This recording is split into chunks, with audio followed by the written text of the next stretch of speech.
Hello, and welcome to a very special update episode of the Brain Cancer Podcast. In this episode, which I'm hoping won't take too much of your time, I just wanted to give a short personal update as well as talk about some of the general pet peeves and things you probably shouldn't say to a person with brain cancer. I'm actually recording this at 11:30 at night, so I will be going to bed shortly after I record this.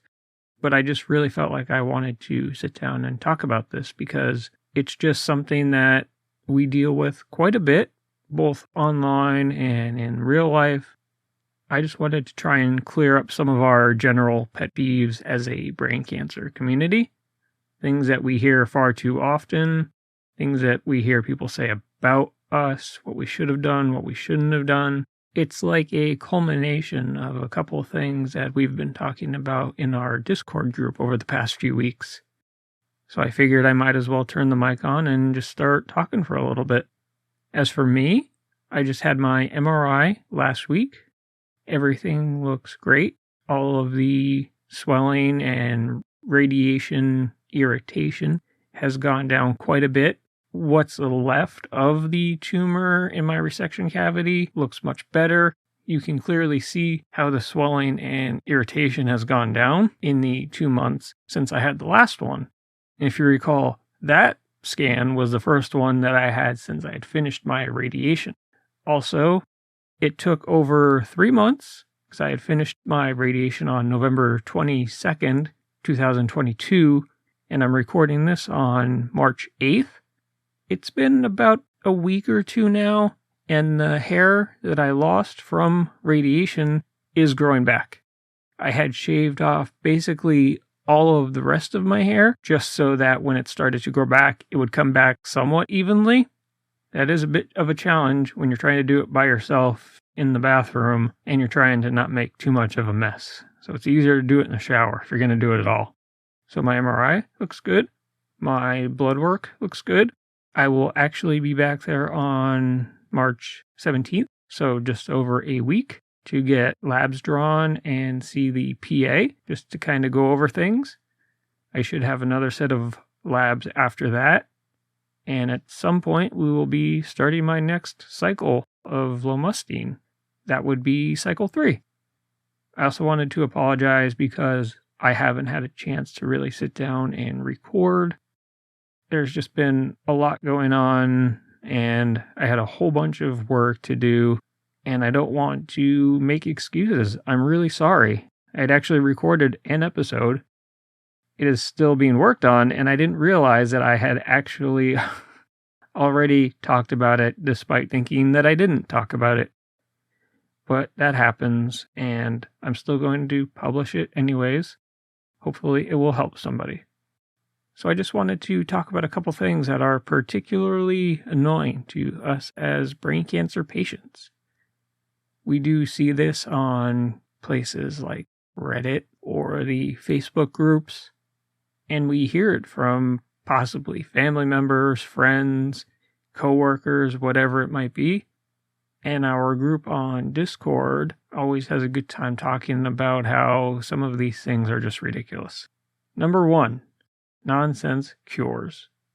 I understand that a brain cancer diagnosis is a life-changing diagnosis. There's no other way to put it. Some people become almost desperate to find a cure that doesn't exist. There are a couple places where we hear about these cancer curing facilities in Mexico, or certain doctors who claim to have this cure for cancer, but it's going to cost you $20,000. When you actually research what they're doing, it's extremely cherry-picked data with no real standing in actual science.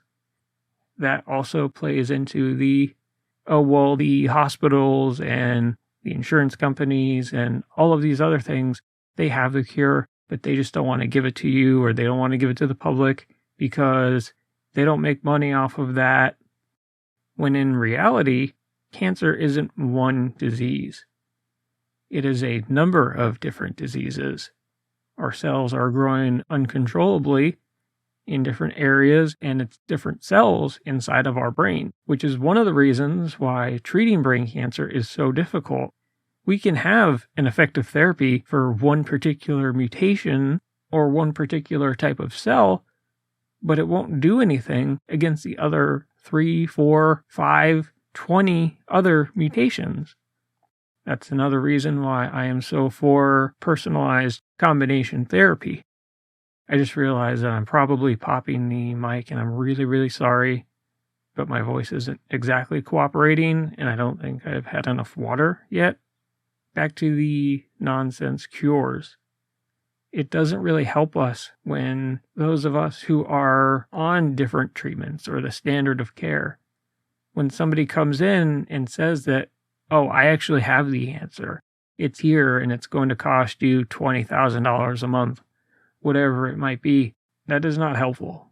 In a way, it implies that our doctors are all wrong and we've been doing it wrong the entire time. We're just somehow in the dark and we don't know about these things. Another thing is people telling us that our diet is poor. We didn't eat enough this. We ate too much of that. Or we were on the phone too much. Or it was 5G. Or it was some other cause that we don't even know yet. In some cases, there are cancer clusters. And we've seen it with the Phillies players from the old Veterans Stadium where multiple ex-Philadelphia players were diagnosed with glioblastoma. In general, though, other than exposure to radiation, which can cause any type of cancer, there's nothing other than really bad luck, which is why we are diagnosed with brain tumors. We didn't do anything wrong.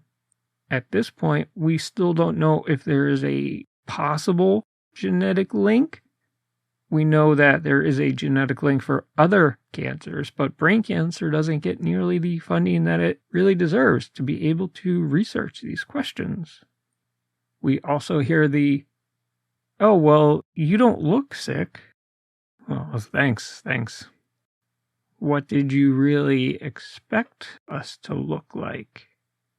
The other thing is that, sure, we might look the same or other than maybe a scar on our head where sometimes people will be like, oh, you can barely even tell it's there. For me personally, I know it's there.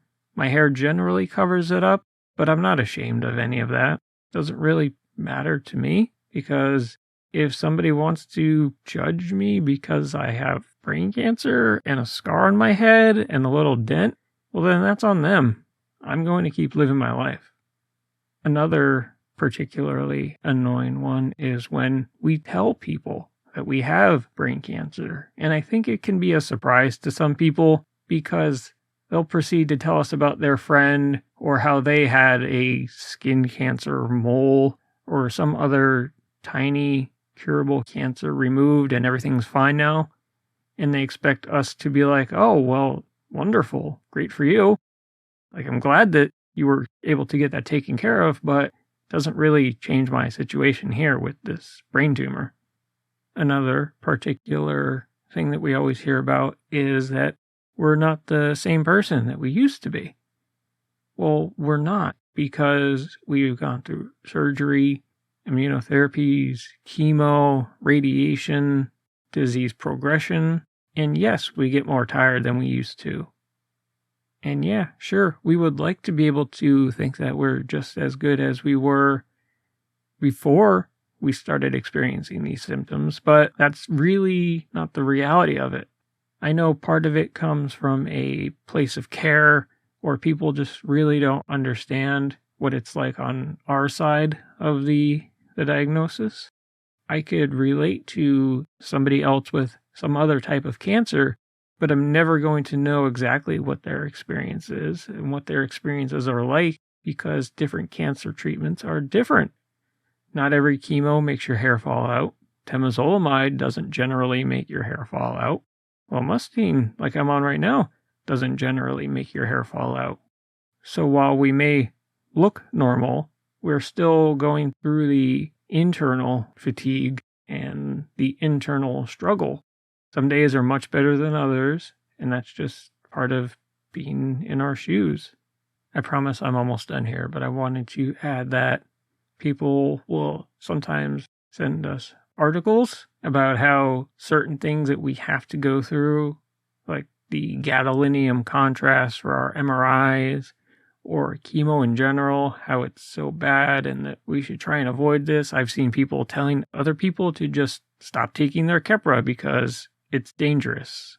Okay, but for those of us that could have a seizure, we kind of have to stay on some sort of anti-epileptic. And they send us these articles thinking that they are somehow helping when they're telling us about how these bad things are being used in our cancer treatment. I don't know how they expect us to react. We don't exactly have the option to be like, well, I guess I'll just skip the contrast for now. That's not really an option when you're getting an MRI, because the contrast is one of the most important parts. It really is a risk-reward proposition for cancer treatment. Radiation is not great. I've had it twice now. Chemo is certainly not a whole ton better, but we have to go through it. Like somebody in our group put it, healthy people shouldn't have chemo, but the cancer is worse. It's not easy, and I do understand that a lot of it comes from a place of care, and people don't really know how to respond. So they try, and there's nothing wrong with that.